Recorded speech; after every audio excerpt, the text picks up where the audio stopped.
Okay, welcome back to the second part of the video. So if you recall from the last video, we talked about power amplifier. Okay, so today we'll be looking at another type of amplifier, because I know depending on the kind of church, we have big church, we have small church. So based on capacity, for some church, this is what they use majorly. Okay, so if this is what you use, as you can see, this one, we'll call it box amp or bass amp. Okay, so this one has both the mixer function and also the power amplifier function, but we'll just be looking at the power amplifier part so that it will be very clear today, so that we know after the first video, which was on power amplifier, we'll be talking about this one, which is on power also. Okay, so if you look at this one, you remember from the last video, we have the power, which is here.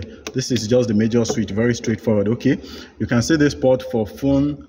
All this one, don't get confused, we'll still treat everything separately. Okay, so this is just your major power to switch it on and off. This is, as you can see, every label on it. We'll break it down later. We have the send return. Then the major thing we want to explain from the last video, we have the volume for each side. As you can see the volume here, let's say this is our left side or right side, this is our right side. So if I turn this one on, the output of the right side, there will be no output going if it is down, and if I turn it on, it will be current, it will work. Okay, so like the last one, we have channel A and B, so just assume this is A and this is B, or this is 1 or 2, so they are still the same. It's just based on the labeling. Why this side is just for your little equalization work.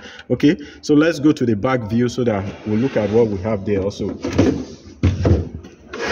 So if you see this place now, you see similarly to that of what we have in our power amplifier, the main power amp. You can see this one is the place where you plug your power cord, your power cable. This is where it will enter. From that last amplifier too, that one too has it. Okay, if you look at this section now, you can see what we have here is what we call output. Now this is your output. These are the parts where you connect your speaker to. That last video, there is a place where you can connect your wire to straight.